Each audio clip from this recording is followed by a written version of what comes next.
siyabonga bangcwele singakaqhubeki sinedwendwe ekhethekileyo namhlanje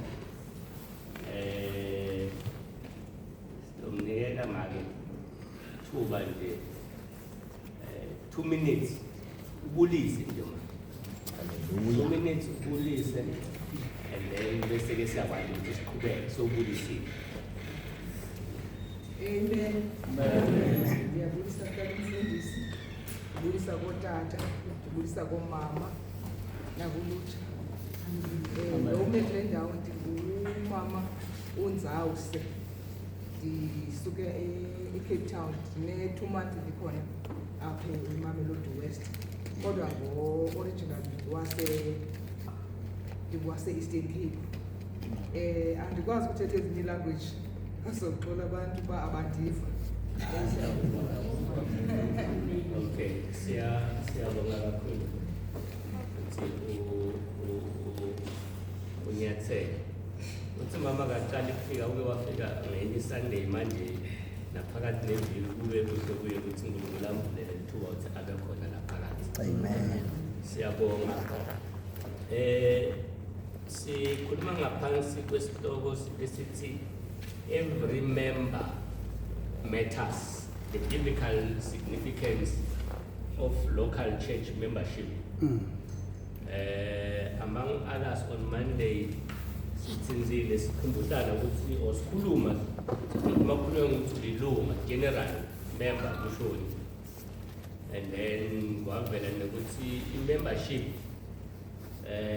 whether your organization or emphakathi or yasebandleni inema responsibilities and inema benefits.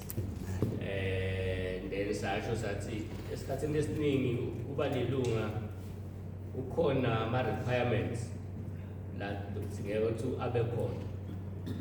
Uma ufuna ukuthi uba lilunga la labanye bakutshele you must meet this and this and this requirements, kithi sathi hayi uyasinziswa uhambe uphile impilo lesho bese uhlanganyela ebandleni lelithile ube lilunga khona.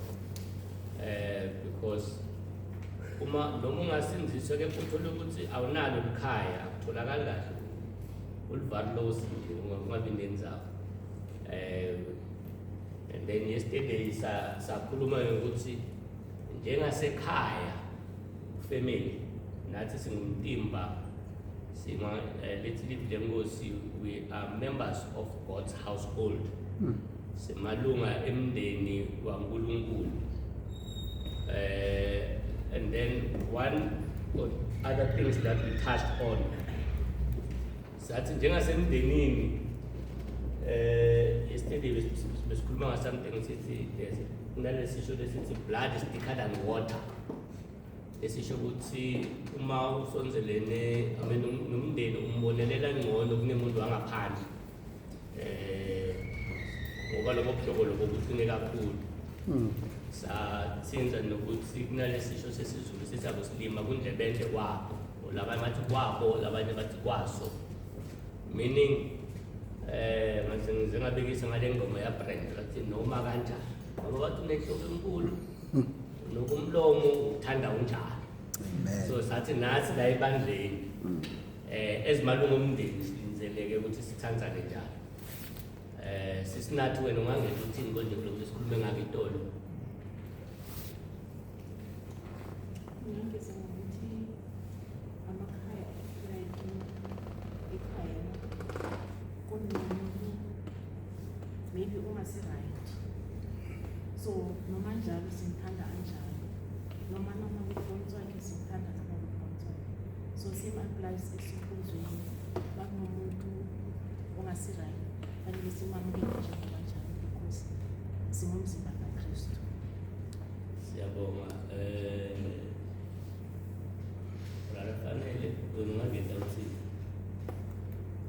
ngingaqhubeka kukhulu kade kusho umama ukuthi umuntu simthanda enjalo kodwa each and every day simakhe ukuthi egcineni after from being weak abe strong mawuthi nama weaknesses. Amen. Alright, saphinde sathi njengasekhaya kukhona labanye mhlambe ukuthi ngenkulumo nangebehavior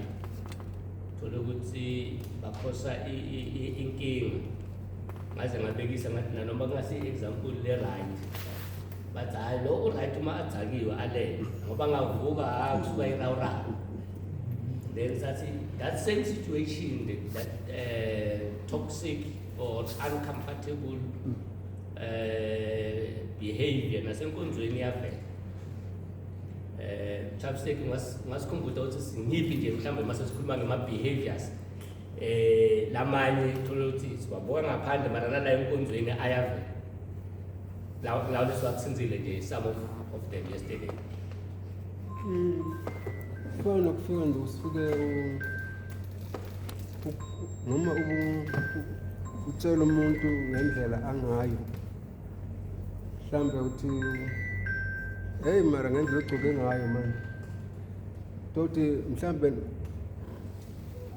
uma ngithi ngendlela ogcoke ngayo mhlambe ngingachubeki nokuthi kanjani lento isale engcondweni yakhe nje ukuthi asale yena ngokwakhe azicabangele ukuthi lo muntu ufuna ukuthini, noma ngikhuluma ngomzimba wakhe ukuthi hey ngendlela ongayo.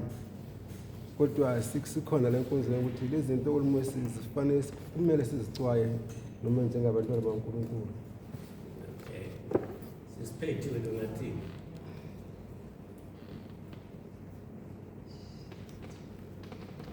Sikhumbuza ukuthi ukhulumile into lokukhona.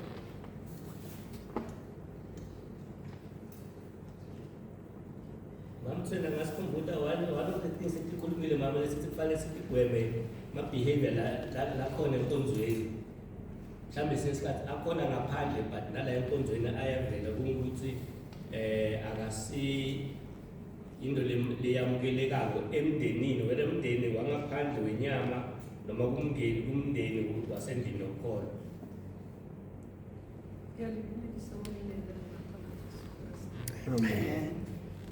Maabane re boletse gore maitshwaro ke a majwalo, ra bolela le gore le ga go na le seritsa ga ke tse go bolela ka le kwešišana,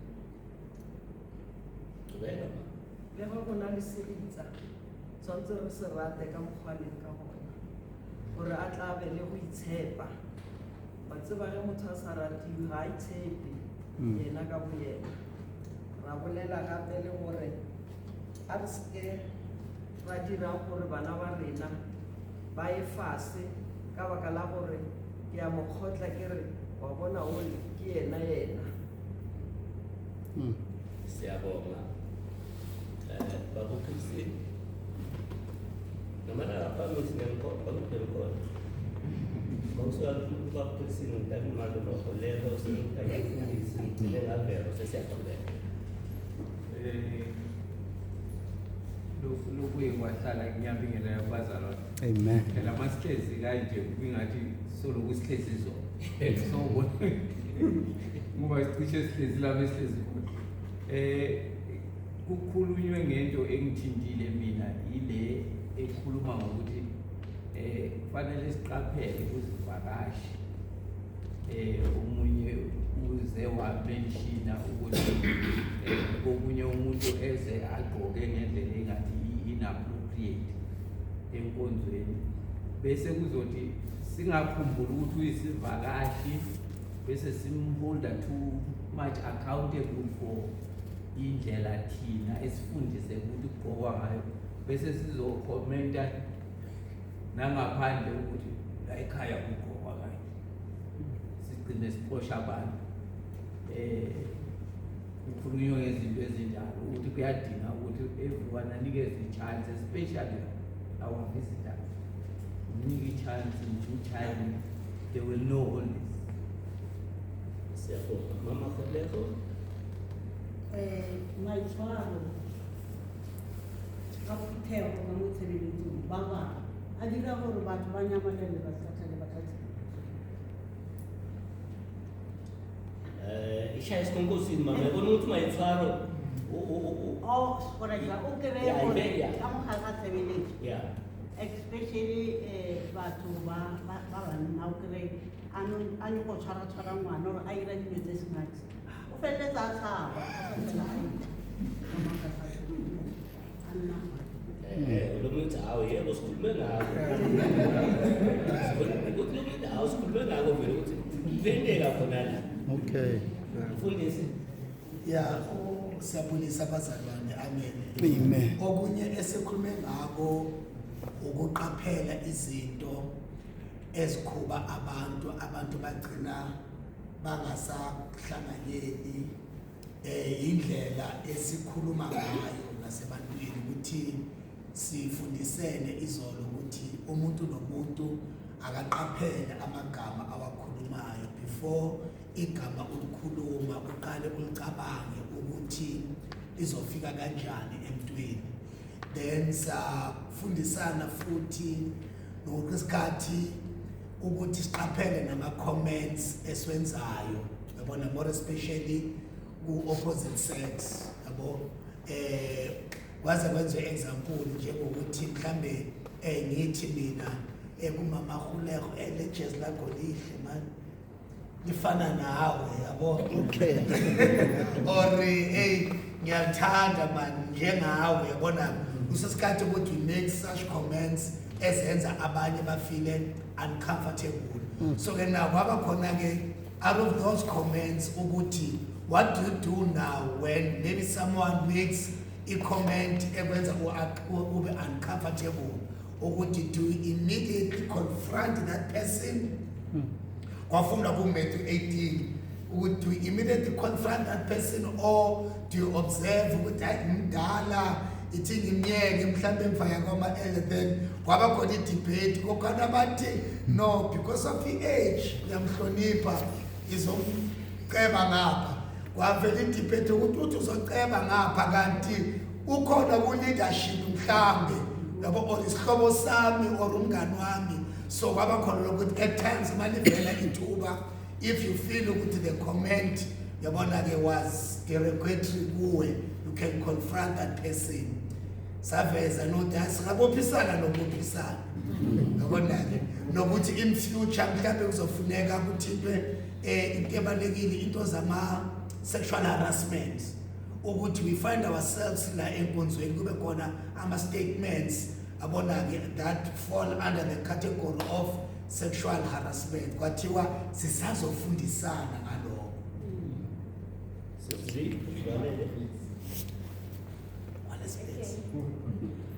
Amen. Murutu buletse thata, and some of the points stated in the Yabuli. But then, okay, if you will from Mavani, there we should treat church the same way, written, or we should, okay, the code of conduct that is used for miracle, it should also apply again. Example, for miracle, only what we call the toxic colleagues. So same applies to church. We do have toxic members. Those toxic members, they end up by what we call zonally, funny comments. They lead them to sexual harassment. And when it happens in a workplace, usually they give you a verbal warning or a so the very same thing should apply again, or if anyone with those sexual remarks or behave in an improper manner, they should be calling to order. Okay, Siyabonga. Those were some of the issues that we dealt with. They were premised ekutheni yabona ekhaya kuyakwenteka ukuthi malume ubhizi uyakhuluma abashaya bathi hayi lena ayikhulumi, angagcini kulola mlungu yaphinza domina lomunye. So nala enkonzweni, if we can have a situation lefana naleyo, akumelanga ukuthi siyivumele. And then mhlambe kuleli mfundisi la etsho ukuthi nekubophisana uma lo munye angadlwengula la enkonzweni, yebo sitomthatha iBhayibheli silisebenzise, but if it calls for ukuthi uzothi umfundisi angitomdonsa ngihambe naye police station because akhona lawo ma extremes. Hallelujah. So namhlanje siyaqhubeka. Ngicela sifunze 1, 2, 3, 4 scriptures bese siyakhuluma futhi. kunema questions that will be dealing with Sakhan, because every member matters, why it is important ukuthi kube ne-local church membership. Sifunda ku-Acts chapter 2 verse 41 to 47.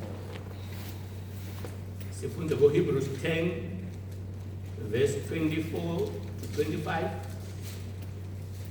Sifunda Galatians chapter 6 verse 10. Sifunde incwadi yokuqala kaThimothi. Akulele ukuthi siwatholile la madoda. Awayitholanga? Oh, okay. Mina ngiqhubeka masinyane nje ngithatha ukuthi lama scriptures preparatory scriptures besiwatholile. All right. Acts chapter 2 verse 41 to 47. Hebrews chapter 10 verse 24 and 25. Babase Galatia chapter 6 verse 10.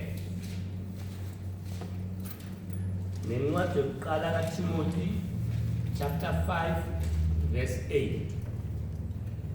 Nencwadi yokuqala kaThimothi chapter 5 verse 8. Galatians chapter 6 verse 10. Hebrews chapter 10 verse 24 and 25. Acts chapter 2 bese lokugcina Ephesians chapter 2 verse 19.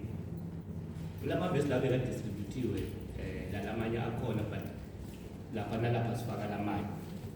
Acts chapter 2, verse 41 to 47. Yebo.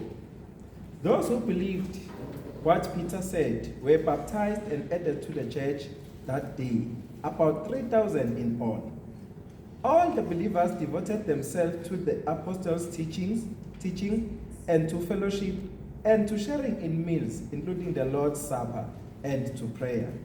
A deep sense of awe came over them all, and the apostles performed many miraculous signs and wonders. And all the believers met together in one place and shared everything they had. They sold their property and possessions and shared the money with those in need. They worshipped together at the temple each day, met in homes for the Lord's Supper, and shared their meals with great joy and generosity. All the while praising God and enjoying the goodwill of all the people. And each day the Lord added to their fellowship those who were being saved. Siyabonga. Lolandzelako longasifundela verse lolandzelako. Ephesians chapter 2. So now you Gentiles are no longer strangers and foreigners. You are citizens along with all of God's holy people. You are members of God's family. All right. To act of love and good works. And let us not neglect our meeting together, as some people do, but encourage one another, especially now that the day of his return is drawing near. Siyabonga.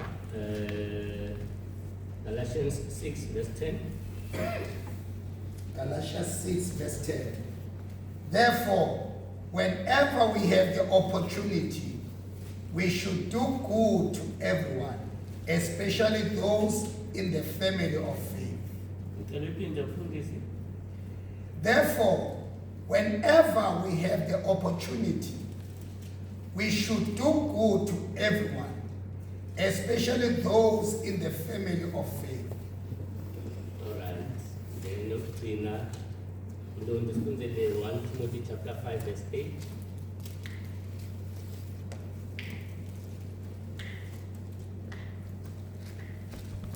Timothy 5 verse 8. 5 verse 8.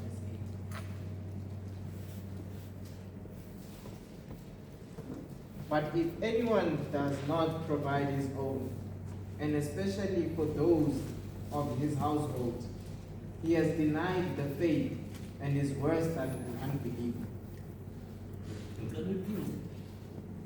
And if you call along a low amplified, but until But if anyone does not provide for his own, and especially for those of his household. He has denied the faith and is worse than an unbeliever. Khona lo ngasifundzelanga nge-Amplified. 1 Timothy chapter 5 verse 8. If anyone fails to provide for his own, and especially for those of his own family, he has denied the faith by disregarding its precepts, and is worse than an unbeliever who fulfills his obligation in those matters. Sesizibethe ngicela usibonge.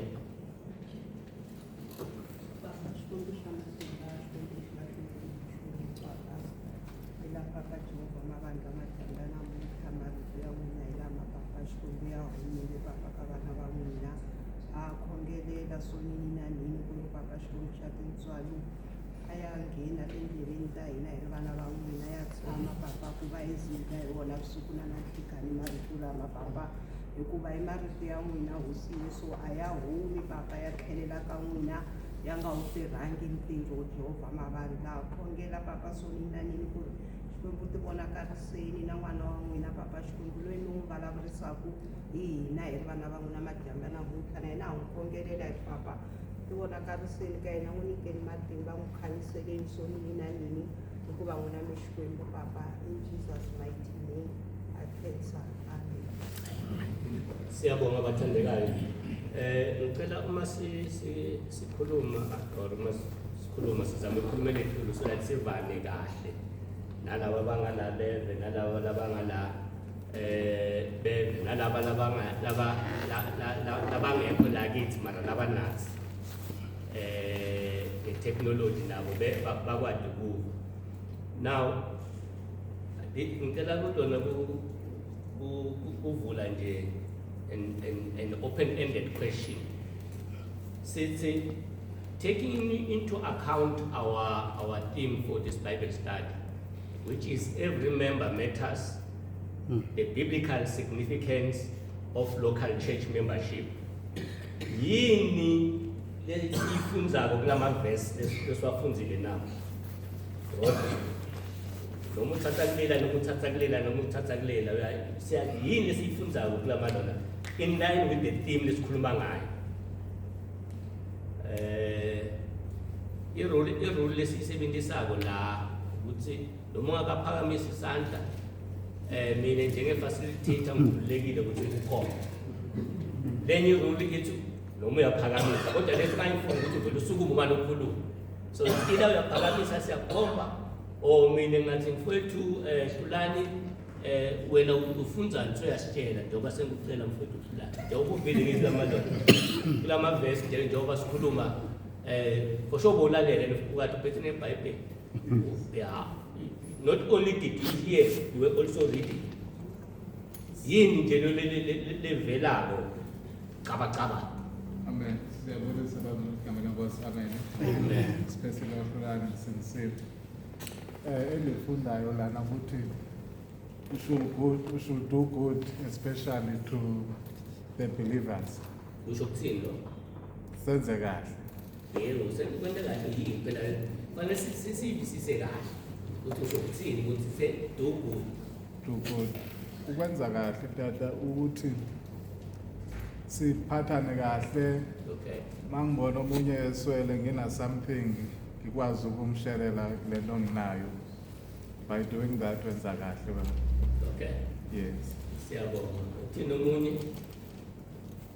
Ngiyela. Ya akusho ngathi lo muntu waphakamisa. Ngakho lo muntu akaphakamisi ngiyakhomba. Yebo neliswa.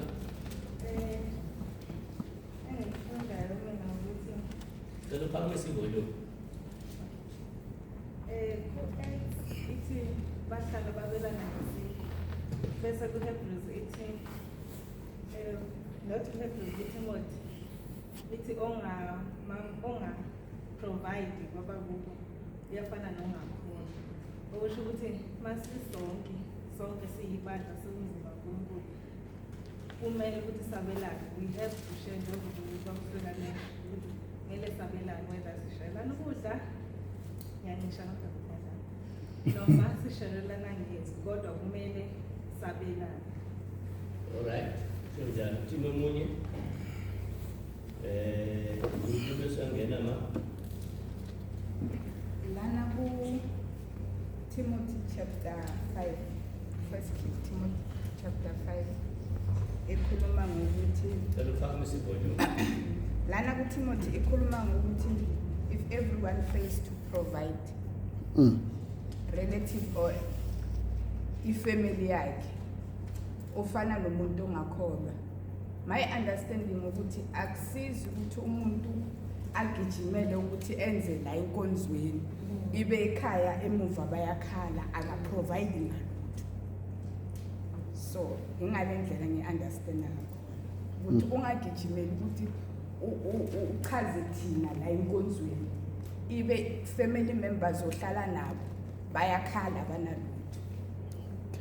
All right. Ndoniketa mali angene but kune question evela lapho khona lapho. Ngena ma. Yaphinda ubulisa. Mina indawo endifundisileyo yabantsha kum leyo bakuthiwa funeka wenze kakuhle kakhulu ngakumbi kwabakholwayo. Which means awukho selfish xa unceda kakhulu abazalwane more than abantu abangakholwa. Ndibona kandiva kanjalo mna ingathi xa kufanele sincede kakhulu abantu abakholayo ngaphezu kwabangakholwayo. Akutsho kodwa basingabancedi abangakholwayo kodwa iyagcinisa into yoba ngakumbi kwabakholwayo. All right. Yeah, ngifundile sana samfundisi. Now, cishe lamavesi ngowethu ngala ku 6:10 uGalatians. Let's whenever an opportunity ivela, do good. But not just do good. Ikakhulu kade endlini. Manje dudu uthi no akufuna ukuthi kulende la endlini ukholwa kwebaleke ekhaya kulanjiwe or lekhaya angeni lutho. How do we balance that? Ngicela ukuthi sindule lapho before we take intanda letting 3 ukhona lapho futhi. All right. Mfowethu Ron nabo khona lapho noma bo somewhere else. Ngibona ngathanda siyaphakama. Ngikhona lapho. All right. Baphilisi nawo khona la. Ekubalance. All right. Longile. Bengafuna ukuthi sijampele kulelinye ilona sishiye le. Ngena manje. Ngiyacabanga ukuthi lena into ebaluleke kakhulu esikhathini esiningi ne when you look at the relationship yabazalwane nama family members wabo intengentenge because of that mentality ukuthi umuntu maseseke sindisiwe ifamily yakhe sakayibona ngenye indlela sakayibona mhlamba abanama demoni banani yabona ke then bese ifocus yakhe iba kakhulu Cela kuhamba kancane. Angisanenza abana kunesine family yakhe. Yes yabona ke now lokho ku very wrong ukuthi as much as see family Assemblies of God eMamelodi West angiqhamuke esihlahleni I've got ifamily yakwamabaso and then ke now njengomntwana kaNkulunkulu osindisiwe it is my responsibility again ukuthi as much as I am doing good in the family in the house of God I must also do good kwifamily yami engizalwa nayo. Yes, ama dynamics ama families are ahlukile. As much as you are doing good kwifamily yakho ozalwa nayo kuba khona futhi nama restrictions yabona kwizinto obonayo ukuthi zicompromise insindiso yakho impolo yakho nabo kufuneka bakwazi ukuthi as much as ubanakekela uhamba ugcine la basasabangena la wena usangeni. So ke kubalulekile mina ngokwami kubalulekile ngempela ukuthi we must also do kahle kakhulu in our families ngoba abanye abasindiswanga and kuba nzima ukuthi uloku uvula ivesi wenze njani ubashumayeza. So izenzo zakho ezinhle kubo zona nazo ziyabashumayeza. So ke ibalance kufuneka ukuthi ibe khona ngoba mhlawumbe kuzonaba njengomfundisi kunentshumayelo kunama doctrine njengabafundisi esiba nawo whereby when you listen to a pastor umuze ukuthi u-elevator ibandla a-elevate naye ukudlula ifamily. Yabona lamagama abo-spiritual father, abo under your anointing. Yabona ke amagama amahle, but they can be misused, whereby abantu they are made to feel ukuthi the only life yasenkonzweni, the only people to take care of abakuphi abasenkonzweni, neglecting ifamily yabo. So there should be a balance ukuthi yenza kahle ngapha wenze kahle nangapha, but ekhaya mawenza kahle iba nama boundaries, but especially mawuqhama kwifamily whereby bazothi sicela imali yenkomo sifuna ukuhlabela amadlozi. Yabona nakhona kunama dynamics, kukhona abazalwane abafila ukuthi mina sibonga singayanga ithingi ithumela imali, but we should also have ama boundaries. Like for example, mina umama ngibeka siphuzela bekangicela imali ePapsak, yabo athi phela imali uzoyikhipha ngoba yini umama ukuthi wenzani okwakhe, but it doesn't remove ukuthi uyini umama. So ke lento masingayithisha kakhulu emabandleni, let there be a balance. Take care of your family and take care of ifamily lesebandleni. Siyabonga Prophet Ruti, mfowethu sasendulo lenzalo. Yes. Ngiyabonga ithuba ngibingelele bangcwele. Ngikuyo engele different. Qale ngoku supporta amazwi ka Sistodo Mamsamo. Uma ethi indlela ibeke ngayo uma ngenza kahle enkonzweni kanti ekhaya angenzi kahle. Isingisi siyavamisa sithi charity begins at home. Kubalekile vele ukuthi siqale senze kahle ekhaya. And then ngifuna ukuyisupporta ngale verse leli lithi Magdalene mangaphosisi wabreaka ialabaster wagcoba uJesu, wazwakala omunye umfundi ethi ngabe sithethe sayothengisa, uyabona, bese sabela abampofu. uJesu maphendula uthi laba nihlezini nabo. Manje ngisupport uSisidudu ukuthi vele laba basekhaya kunomthandazo uzibusiso nozithe nozenzo ngifanele ukuthi ngenze kahle.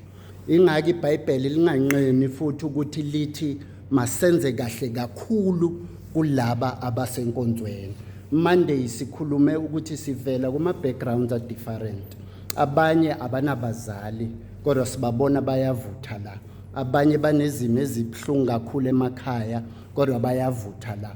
Kodwa akakho mhlawumbe umuntu owaziyo. Manje ngokubanakekela sibandla sifinyelela ekutheni sivale leyo gap yokuthi abanamuntu noma babuya ezimeni ezinzima. uNkulunkulu methi uyindoda kubafelokazi noyise wentandane uqinisile. Manje kuyabhalansa. Yes, asenze kahle ekhaya ngoba vele sibheke ukuthi senze kahle bese senza kakhulu la ngoba sesivala le gap abazalwane abanenkinga ngayo emakhaya.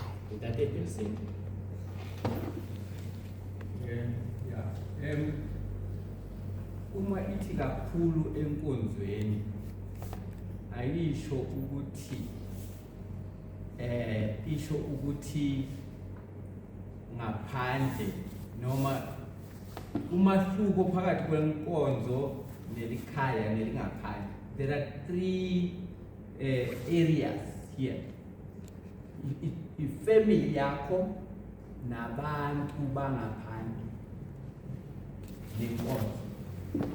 So kuza kanjani ngizawuthi abantu bangaphandle maybe number 3 order of priority. U2 kungaba isenkonzweni. The number 1 ifamily yakho, your close family. Ngoba ithi mawunganakekeli umndeni wakho, you have denied the faith. Ayikho nale nkonzo mawunganakekeli umndeni wakho. Ayikho. We are pretending. So bese ithi yes, bese ithi if you've denied the faith, we are as good as the hidden issue jana. Akusho mina. Bese ithi uma ithi wenze kakhulu kwabasebukholweni isho ngoba yilaba oraba ishoulders nabo ohamba nabo. Remember inkolo la iqhamuka khona iqhamuka kulandeleni i-reputation abafundi, they are closer to you. Ubani uzawumazi ukuthi akabhatele i-tax collector mangahambi nabo. That's how Jesus knew Peter didn't pay tax.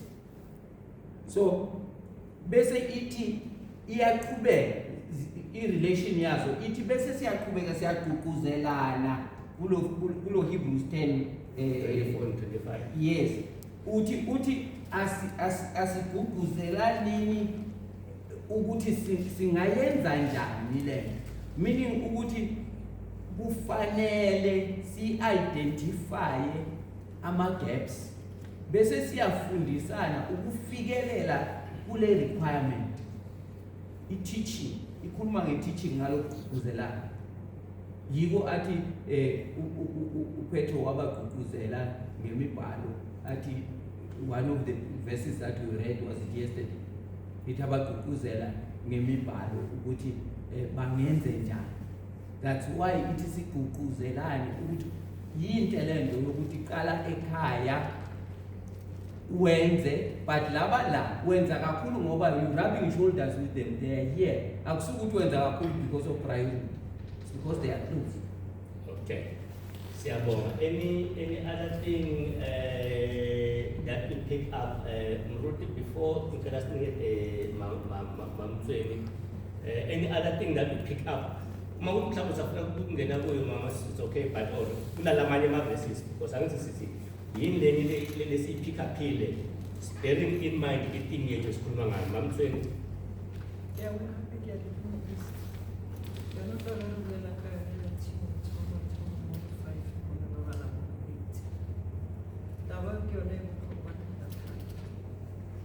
mara se segolo thata se se nyakelang go e dirile tshebeletso ele ga se tshebeletso o tla tsamayang o bolela ka yona o re go mmona le so ke dirile 1 2 3 go mmona le so ke dirile 1 2 3 ayinazo izibusiso ngaphakathi.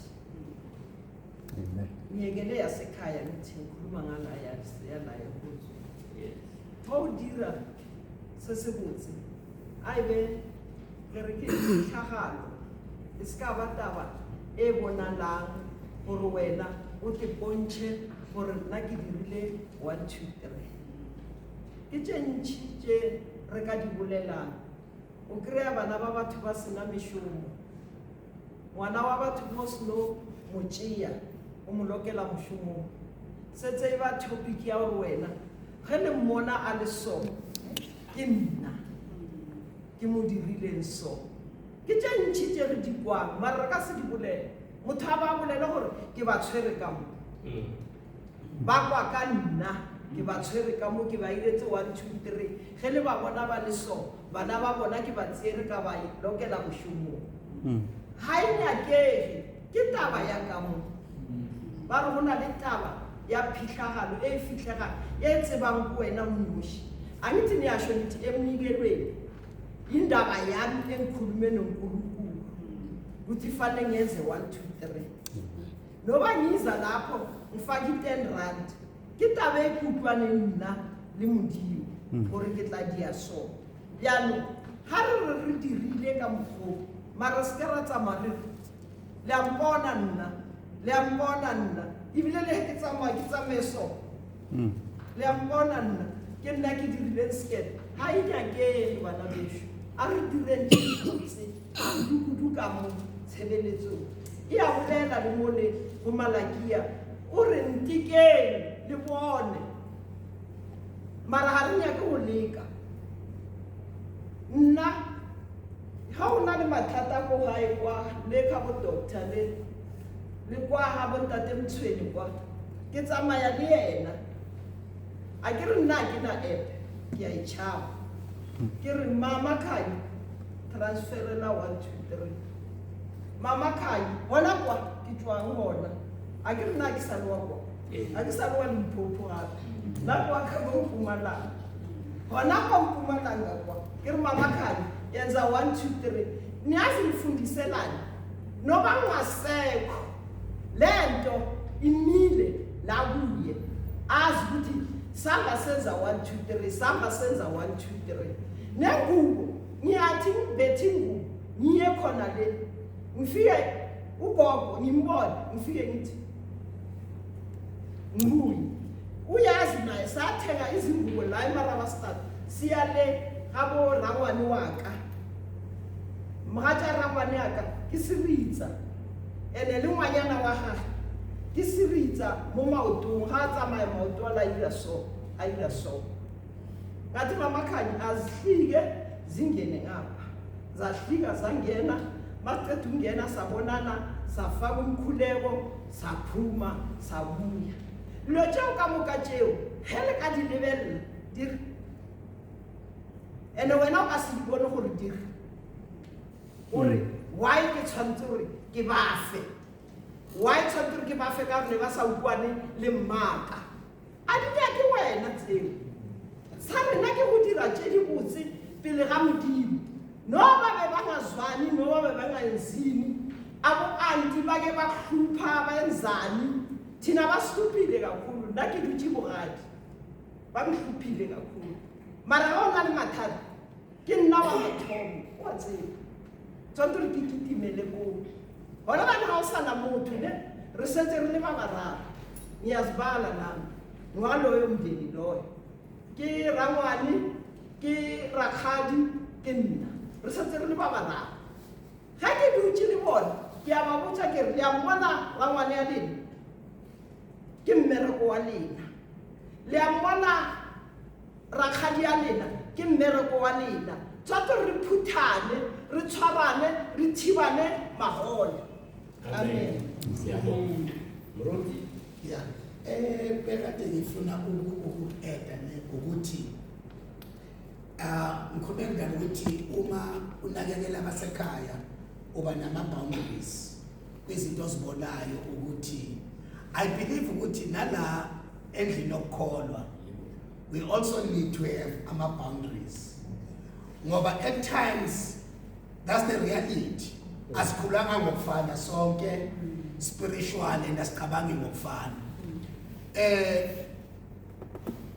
uma kwaziwa ukuthi umzalwane uthizeni mhlambe unemali uNkulunkulu usesengani ngemali ne bese ke wonke umuntu ofuna i20,000 uyabuya ofuna i15,000 uyabuya ofuna i10,000 enze njani uyabuya and now uthola ukuthi umzalwane lo truly from actually benhliziyo wenze njani uloku uyakhipha but asifiki sithi ngiyacela ngifika ngithi enze njani ngiyaboleka ngiboleke ingabuyi kufika omunye aboleke ingabuyi so na uyabona ukuthi lo mzalwane lo onengqondo of doing good kakhulu kwendlwana yokukholwa bona laba bendlu yokukholwa futhi kube yibo abathatha ini i-advantage ngaye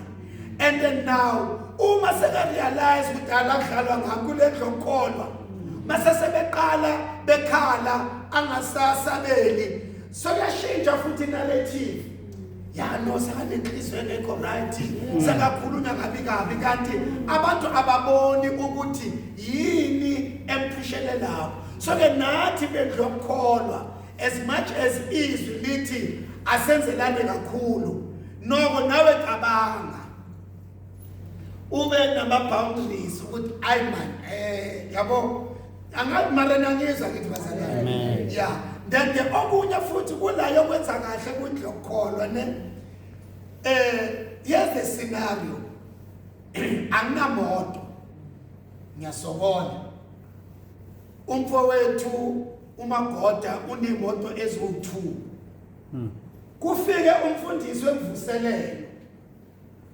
ashumayele besathi uMagoda inkosi kuthintile unikeza umfundisi wemvuselelo ini imoto mara local pastor unjani kusasa umoya vele Siyabonga mfundisi there are Phetha la uthanda khona. there are two things that come to the unfortunately, it's part of the questions that I figured is something. One would say, what is the difference between enabling irresponsibility and providing biblical assistance? Enabling irresponsibility. Ngalamanye magama uthola ukuthi ngiyambona umfowethu ukuthi uswele ngimzame mara uthola ukuthi yena akasukumi. Okay. So vele naso yathi uthi hayi uma kuqhamuka Edi ngizenzele ibhokisi lema-apula akasayini nokuphana nalabo sesinesikhathi ngiyambona lo mzalwane ukuthi no uswele uma ngimnika leli bhokisi lema-apula lawo ngithi no njengoba mhlambe angi-52 la ungathatha i-12 ngidle endlini lelenye i-40 ubone ukuthi no wena now because nakhona somehow ukuthi sibalance kanjani lapho ukuthi I'm providing biblical assistance vele okufanele nala ukuthi no sengipromote ukuthi vele uyazi ukuthi ngicela kubeke ilo ne-example ukuthi uthole ukuthi uyazi ukuthi uma kuyi-Christmas yabogogo nanoma yena angasengigogo uyathi ukuthi tohlomula baphisini ngathi so yeah. Ngiyabonga kakhulu kuleyo part ngiyacabanga ukuthi akhona ama-guidelines of how you can help enkonzo. Inkonzo should work as an organization. Once kwaba nema-individual assistance waseceleni sipromota into engeke icontroleke nabo lokusizana eceleni kurongo anisizani aningabali ukuthi nisizana in the name of inkonzo ngoba la yoshayisa khona yebo lilunga lemndeni ukhulume make la athi kunalento angekayende lefanele lilandele iprotocol. Yeah, ngicela ukuthi ningamanje bazalwane engage kancane in a dialogue sort of manje ngiyambona umfowethu umashakeni shit lakhe alisishap. Should I really then have ukuthi ngene njani manje ukuthi ngathi ingangizami ngoba kufanele ukuthi singanikani emasayidini uma ithi kuze kube nekudla endlini yenkosi isho lokuthi kufanele kube kulandele imigomo le right kuhambe ngendlela le right ithi khethane emadoda la thembekile abe ku deaconship ngoba bekunemikhuba leyenteka you opening avenues for those things kuyafuna ukuthi kube ne ministerial duties either babusambo as an elder ube unike i-ministerial duty yokuthi wena utawunakekela tinzanzane nebafelokazi ngikhona kuma-approach ukuze ibe nebufakazi nekulawuleka la ishayisa khona litshe. Well, that's a subject of another domain. Ngoba mina ngikude kahle nangizofuye shed lakhe ngiyakubona ukuthi ngibeke example leli I think le simple lekadinga ukuthi ningayifaki inkomo. But ngifowethu enkosini Ngithini ningayifaki inkomo. Uma ngithini ngiphendula. Uma sinikela ne ngena mama. Kodwa emva kwamfundisi udongena mama khona. Ukunikela based on a need that you have identified. Yes. Now, our needs that we identify, our needs were individual, our needs were family, our needs were konzo yonke, our needs were community. La esithi khona siMamelodi West sine-feeding scheme. So now, whatever need I have identified enkonzweni need enesidingo. Yes. Now if ubrother Mashake bengakhonzi naye bengeke ngisibone isidingo seshirt lakhe elingekho right, but for the mere fact ukuthi sikhonza sonke, we are family. Us being a family, when I see a need, uma nginikela, uma mkhabe bezombuza ukuthi ubani okunikelele le shirt, uzothi umzalwane wakho phi wasenkonzweni. So now we also need to identify ukuthi uma sinikela based on our needs. Then now bese kuba khona ke ukuthi okay ngiyamnikelela ukuze aqale something lento yokuthi teach a man to catch yabona ke lonto leyo ayikuthi ngimnikeze ifish. Now ukunikela now good diverse, angeke sifake ebhokisini elilodwa, ukunikela good diverse. So engusupportayo ukuthi if I still need I see a need okunikelela i-shirt, that need uma nginikela ngisanikela within the theme esikhuluma ngayo ukuthi siyifamily, nginikelela umfowethu wasenkonzweni noma singazalwa ndawonye, ngiyamnikelela umfowethu esikhonza naye. Ngiyavuma mfundisi wami. Amen. Ngicela uyifulo apha le. Uyabona kufana nomntanakho babusana.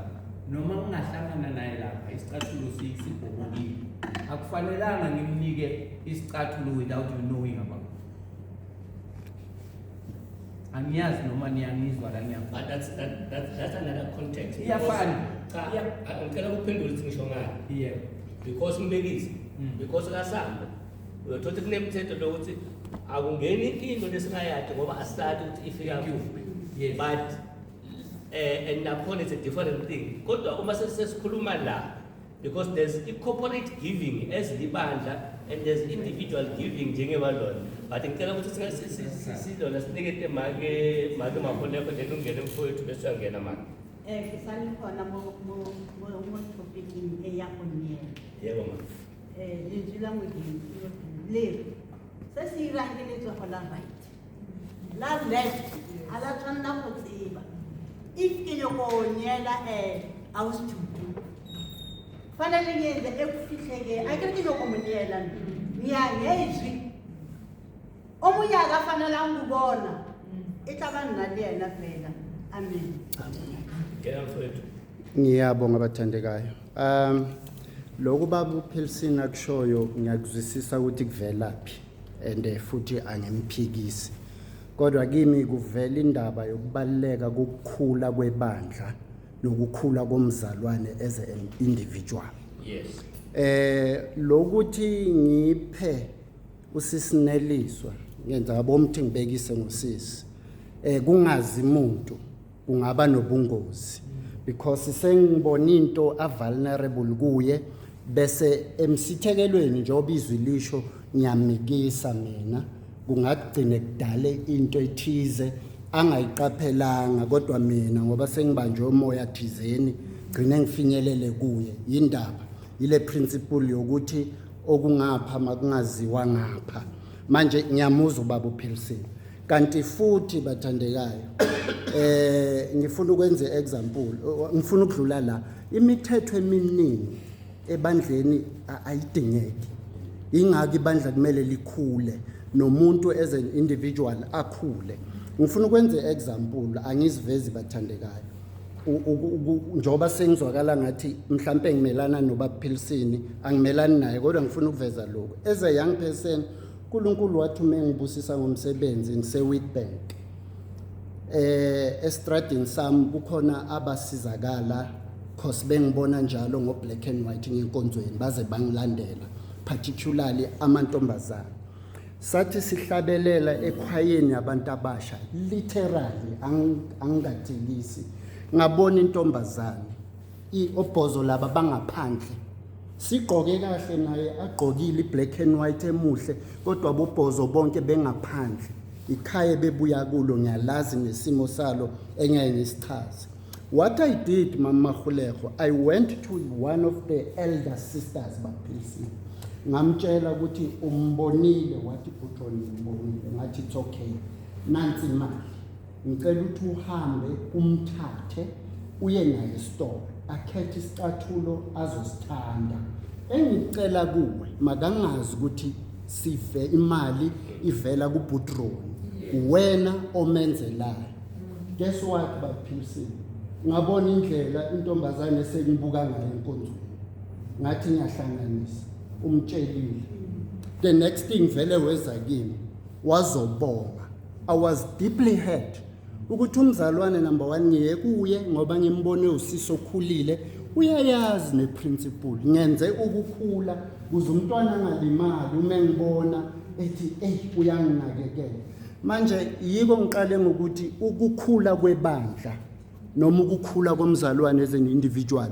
kuyadingeka because don't do this don't do that sibuyela kwiTorah angeke kusisize sidinga umoya ongcwele kuze senze izinto eziright kukhona la ngizokusiza khona mamthweni angazi ubabusambo kungonakali lutho kodwa ukukhula kwami kumele futhi ngifunde ukuthi uma ngiya kumamthweni kulungile na yini nginganika ubabusambo noma ngibambe ubabusambo siye kumamthweni ukukhula not imithethe bandle haleluya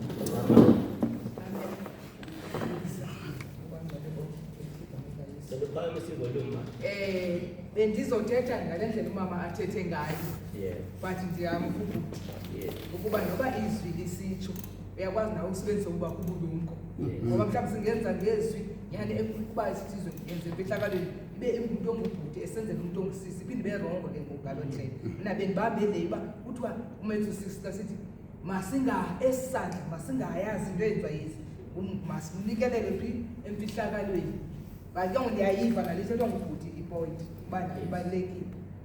Okay. No, siyabonga ukhona umuntu osafuna ukungena on any of the verses before sithatha 1 or 2 of our questions.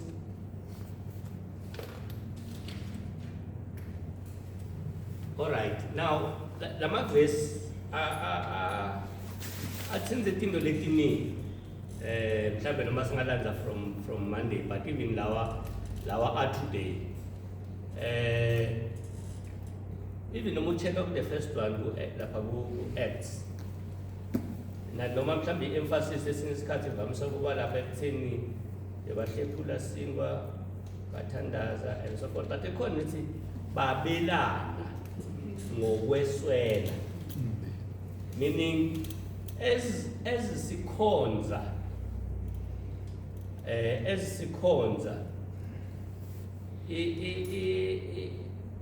ngathi kungaba nako ukuthi siyanakana ezimalungu emndeni ukuthi sikhule etindzaweni tonke la kudingeka ukuthi sikhule khona but not only that sinakekelane na materially. Now, in what ways can the church either collectively or as individual members intentionally encourage ukuthi sinakekelane so that all the dimensions, whether the growth spiritually and so forth and also the material needs are met? In what ways can the church encourage or intentionally encourage? Not to by the way, but this is an intention that we as a church want to see happening. There was a Shiloh. This is said to everyone, every member matters.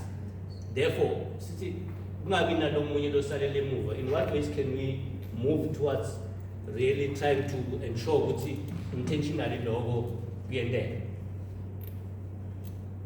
For it to go there. Yeah, letula modimo gona mo verse e re batlile mo Acts e kwatile thata mo reng they worship together at the temple each day, they meet in homes. Ke lata mo matsong ya gore kereke e ka motivate batho gore he o le brother o tlwaele le bo brother ba bang ba kgolo ya go hae ke tsela e nngwe ya gore re ka tsamaya ka dituku bo sisi be bo sister bo mme be bo mme ba ile gore ba etelana go hae le ge ba ka se be ka individual go fitha go hae go identify dilo tse ngata mo mozalwane ka baka la go motho a dira go na le tse dingwe ba open to wena tse dingwe di identify go mo etetse so go ke tsela e nngwe ya go thusana as re tlhokomelana in the church but re tlhokomelana individually le re tswa outside the church because mo kereke o ka nna pick up o bona se seng but deeper things o di bona ge o ya o thomoetela this person o high bjalo ke ntho e le gore ka e tlhotlheletsa gore bo brothers ke ba lahlana ge kereke e tswana go bana ya bo brother o mo bane le ena ba shebe lunch ba reke bo bohle ba nne fate ba build up a relationship ke mo e leng gore mo kereke re ka se kgone go bona motho mo e leng gore o in need because of o mo longwe tle ba tswalla gepe ya e bonang is powerful gore re kopane le go high Saturday na go le tla go rebe now a brothers could return to the biological brothers now it will work for us like than when I know that it was very strict mo lo gore le se seno ka se mohaki ne re sa hakane re sa gore everyone has the assignment ya gore brother hlokomela brother mme hlokomela mme ntate hlokomela ntate go se go ka fitla go gae o ka fitla ke ntate so ba wa identify gore o na le mathata ka mo gae ke ntse ke ntate nkare wa understand ba fitla mo le gore re fana le counseling privately go high because re le moradi mo isana go botle re right but ga re right ke ntwe ya gore let's encourage gore re building the friendship tse le gore di tsama according to gender le age amen utile muni morodi and braro sonto kompomba nga emba kwa braro yangena dorini and that's the moya go sho njalo ungene braro ungene dorini emba kwa dorini ngena mfowethu nkomo yabona leyo ukunakekelana ne ifuna iso number 2 ifuna nenhliziyo ukuthi as ibandla as ayibeka umfowethu ukhotelo ukuthi we need to identify amongst ourselves into efanisiwe ukuthi yazi insindiso igazi likaJesu eliphafula ngakhona lisigeza sonke masela sonke sande akekho umuntu ozombona ukuthi uswele because the glory of God is iyakeskhava so now sekufuneka iso likamoya elikwazi ukubona beyond isuthu beyond two piece now bekumele ngabe each and every local church inemali or inama funds inama resources to take care of abasweleyo bayo ngicela ukubamba lapho ngalokukhulu ukuthokoza how can we as Mamelodi West Assembly of God intentionally do that? Okay. Singamele sithi bekumele ngayo because uma senza njalo we just leave it bekumele ngayo manje kumele yeah intentional how can we do that? Into kumele siyenze siMamelodi West Assemblies of God uku-identify abazalwane bethu abaswele sibe ne-list yabo mhlawumbe sithi sina 20 ranging from kubafelokazi kwintandane laba bakhulisa ama-families bebengasebenzi now bese njengebandla kuba khona into esiyenzayo mina engqondweni nami ukuthi angithi kuyangena okweshumi kwaseMamelodi West okweshumi kwaseMamelodi West kuyangena kunezinto okuzenzayo asike sithi okweshumi kwethu sisonke i-1000 rand bese kulo 1000 rand okweshumi nathi sikhiphe okweshumi kwethu okuyi 100 rand ezongena ku social responsibility to avoid ukuthi mhlawumbe isikhathi sithi bazalwane thengani impuphu mhlawumbe abanye ngeke babe nemali ngaleyo nyanga lokuthenga impuphu but sibe sazi ukuthi ebandleni from the money that they are receiving from the time sikhipha okweshumi kwethu sinesikhwama se-social responsibility whereby sisdivide equally ukuthi wonke umuntu oswela athola impuphu noshukela namazambane yeah amen emva kwakho mfowethu ngiyabona imelisa ngathi ufuna ukukhuluma ngithisi ngiyawulandela emva kwakho unkomo noma beyangakakhulumi angafani sibana ngikhombile Siyabonga. Cishe ngihamba kumazwi wakababa umfundisi. Kodwa engizama ukuveza okay about 10% out of the 10% ngengene lapho mfundisi kunemigomo yebandla ngisho. angazi ukuthi okweshumi ngazi ukuthi okweshumi kumele kuhambe then mhlambe ibandla line right yokwenza lokho kodwa it's just another way mhlambe singenza ngakhona mina ebengifuna ukukusho ngake ngashaya ipenalty ngilapha yana epulpit ngikhumbula kahle singakwenza kanjani intentionally ngiye ngithi mangikhuluma noMasibiya ngithi uyabona u50 mhlambe awulutho angeke ungenzele okungako mhlambe noma ngidla lunch emsebenzini ngidla almost 100 ngenze example uma ngingathi mina singathi ebandleni mhlambe abaphumelelayo abenza ama debit order sengiyasho as an example every month unikele u100 towards a fund hospitality noma a caregiving fund yes uyabona ukuthi incane kangakanani le mali kodwa uma ingahlangana ingenza okukhulu ngoba asibhekanga ukuthi sibathengele amakhekhe labazalwane izinto kodwa lezi zidingo umuntu azidingayo before acabanga ngekhekhe bese kunaloko kubalekile engiyeke ngikusho akuyena wonke umzalwane odeserve ukuthi angene kulento esishoyo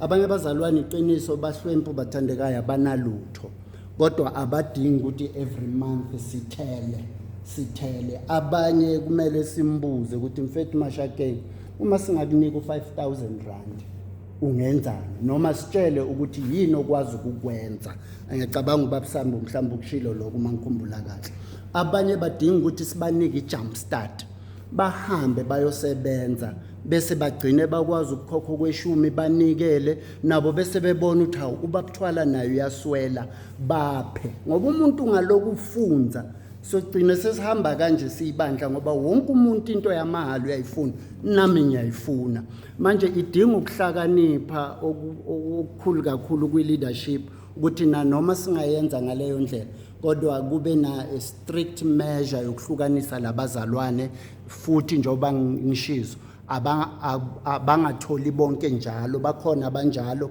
kodwa umuntu omunye uyakwazi ukuthi asebenze agcine naye esenikela kulesikhwama asize nabanye ngiyabona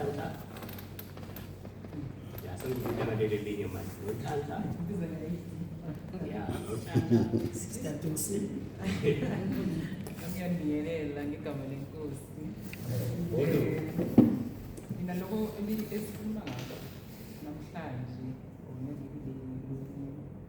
ngefamily into engiyibonile into engiyi-experienceayo mina ngibuya from a very small family mama mbeka one and I only have one brother Kelo phakamisa ivolo uyabona baphrisini sobethi uthi ungakhali uyangazi ngithi mina leyo esikhuluma ngako namhlanje into engiyi-experienceayo and into engiyibonayo into engiyizwayo you know because mina ngivela efamilini encane kakhulu you know mama mbeka yikwani kodwa wami ngimnaye kuphela umama but I do not feel ngathi ngiyi-one because whenever I'm here at church into ngihlale ngishilo kumama ngihlale ngisho kumama ukuthi when I'm here I feel at home I know ukuthi you know I've got abomalume azange ngathi ngaba nobaba mara nginodedi you know ngiyakwazi ukuthi ngithi dedi ngiyakwazi ukuthi ngithi malume so iBhayibheli njengoba lisho ukuthi we are family uma sila enkonzweni for the mere fact ukuthi sithanda uNkulunkulu nathi self kumele sithandane sizwane siphathane kahle and I must say ukuthi ngiyakwenza lokho so yeah I don't have much to say besides that. Amen. Inkomo bese siyaniswa. Amen. Ngiyabonga kakhulu bathandekayo. Ngicabanga ukuthi into esingayenza siyibandla or siyimamelodi Assemblies of God ukuthi okwamanje sinayo igroup ebhekelela abantu abaswelayo for social responsibility ukuze ikwazi ukusebenza kudingeka ukuthi sibe ngabantu labana abazo-acta or abazokwenza kumele sikwenze like let me say encourage abantu ukuthi bakwazi ukuletha izinto ezithile, kungaba yikudla, kungaba yicash, contribute ebandleni, kwazakala ukuthi kuya kubani and uzodistributwa kanjani. Ngiyakhumbula kunabazalwane abathile esikhathi esiningi abasilandayo singamadikons ukuthi ekhaya isimo sinzima, kube nzima nathi ukuthi sizothini, but masingathi siphakamisa amasokisi ethu siyibana, sikwazi ukuthi le group ekhona or laba ama-leaders akhona amele ukuthi abheke wonke lo msebenzi, akwazi ukuthi ahlangabezane nalo msebenzi ukuthi abantu balethe, kungaba yikheshi, kungaba yikudla, singathi nje kube once a month, but every now and then umzalwane abuye nento ethile esizokwazi ukuthi siyiqoqe from there, sesikwazi ukuthi sishare nalabo abanye abazalwane esibonayo ukuthi bayadinga into ezithile. Alright. Mina bengizokusho ngicabanga ukuthi kuhlanganisela kusho ubaba ukuthwala nobaba Nkomo ukuthi u-50 ungaba kuncane kumina kanti konke umuntu and uma kukhona i-group njengoba Nkomo esho ukuthi yona izobhekelela, mina ngiyazi ukuthi uma kuphuma u-50 ngesonto akuboni kangako, so uma ngingawusaka ubaba Nkomo uyazi ukuthi ubani owudingayo kakhulu. So uma singazi thina siyibandla ukuthi okay ukhona unini akamanye, singaya kuye siyomcela lokho akwazi ukwenza uzokukhipha yena ozazi ukuthi akanankinga, mhlawumbe ngingangcono ngoba mhlawumbe akazofuna ukuthi yena ubaba Sango azi ukuthi ukhiphile, kodwa akamanye ukuthi ubaba Nkomo mangaba uye kuphela ozohlezi azi ukuthi okay ubaba Nkomo makhona kudingayo noma ungangithwala makhona uyazi ukuthi uninzi ukhona, singaya kwazi ukuthi siye kuyo mengafuni ukuthi kwazi ibandla. Okay, siyabonga. Just sivumelane sithathe lesikhathi sethu siline 5 minutes, but ngicela sithathe just another 5 minutes. So kune question mhlawumbe lento siyokugcina before silona sevala. Why is personal responsibility an important aspect of a healthy church membership? Ngoba letinto lesikhuluma ngato tiyakhomba ukuthi tidzinga umuntu abe responsible ekuhlanganyeleni, not hlanganyela just in fellowship, but ekuhlanganyeleni in terms of as part of the responsibility. Our responsibilities lesinawo ngokuhlukahlukana, but it takes every member ukuthi abe responsible.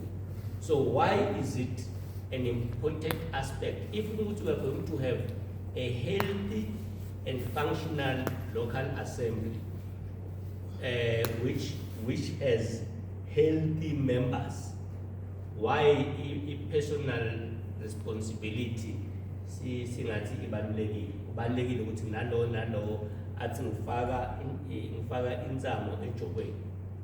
Anyone who wants to take that?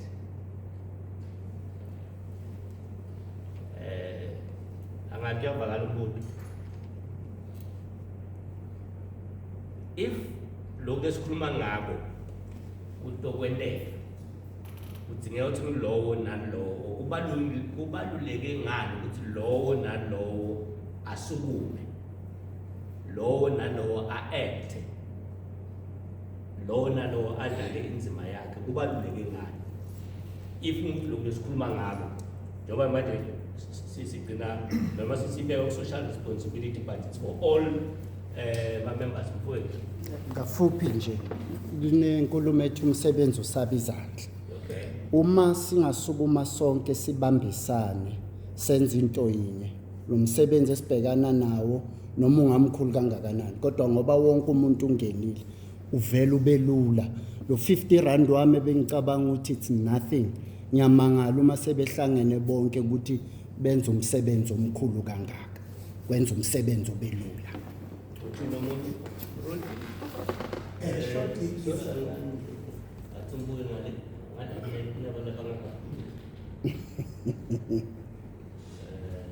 Amanzini ketsana kutokhuluma abantu.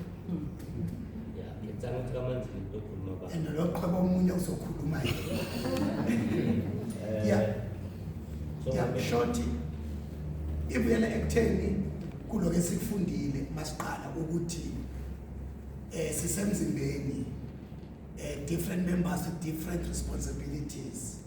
Ibuyela lapho ukuthi umuntu nomuntu makazazi ukuthi njoba ela ebandleni uyilunga ebandleni and une assignment yakhe anikezwe yona different udlula komuntu ukuthi sonke uma singazazi ukuthi singamalunga omzimba that need to function ukuthi lo nalowo a-excele noma a-commit kuloko uNkulunkulu amnikeze khona ukuthi akhe ngakho ibandla njengelunga lebandla lokho kuzosiza to achieve umsebenzi lokuthi sonke kungabi khona uzopanulula goqa izandla but sonke sizazi ukuthi we've got a responsibility and a role, and my role is, since I know my role is, I will commit in doing and committing in playing my role.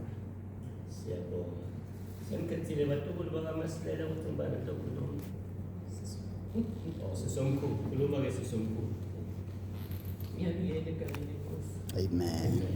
Mina ngasho nje ukuthi ngivumelana nale mfundisi ayisho ukuthi umuntu like ukuthi abe naleyo responsibility and mhlambe leyo responsibility ngaba indaba zokuthi kunesikhwama lesi ekumele sisebenzele phezu kwaso ukuze leso sikhwama kube yiso esizosiza limindeni esibonayo ukuthi bayadinga usizo ngempela.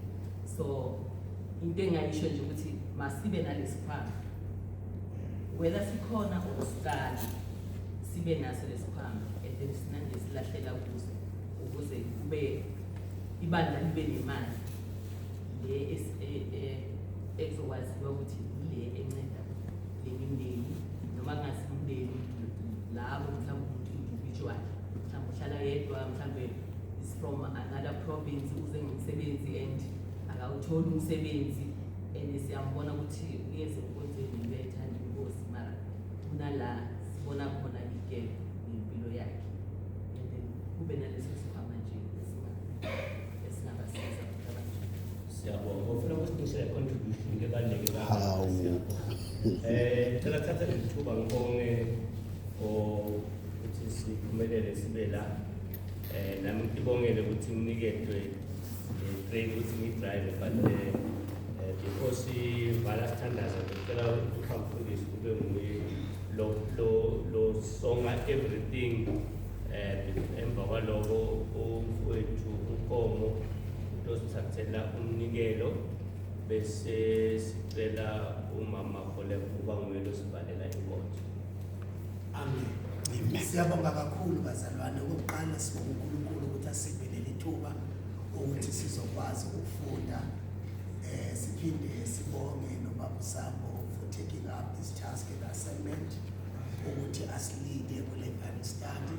Sibonge nabo bonke abazalwane aba-attendile kule Bible study and siyamkhona uNkulunkulu ukuthi konke esikufundile usakhile ngoba injongo yale Bible study ukukhulisa ibandla lethu Mamelodi West Assemblies of God, and ukho konke esikhulumile lesixoxe ngako siyakhona ukuthi sonke sifundile and sesihlukana okumele sikubambe sikuthathe kule Bible study sesiqalile Monday ukuthi each and every one of us la ubalulekile and akekho ongcono kunomunye ngoba sonke emehlweni kaNkulunkulu sibalulekile, sonke la sibalulekile, and nanokuthi as much as sizazi ukuthi sibalulekile masingakhohlwa ukuthi we are unity in diversity ukuthi sinama different gifts and ministries but konke kusetshenziswa ukwakhiwa kweMamelodi West Assemblies of God, and above all masiphume nale mentality ukuthi siyifamily, ifamily yathandana, ifamily yanakekelana, ifamily yabekezelelana. So lilonke siyambonga kakhulu uNkulunkulu ngalo 3 days esasho babuphiliseni, it feels like ngathi sileli la, it's a continuation. So ke siyabonga uNkulunkulu anibusise nonke, nomama naye siyabamkela kakhulu, sivuye kakhulu nokuthatha kwakhe inxaxheba kukho konke besithetha ngakho. God bless you all. Amen. Ngiyabingelela abangcwele ngesikhathi Jesu Kristu. Amen. Abangcwele sizwe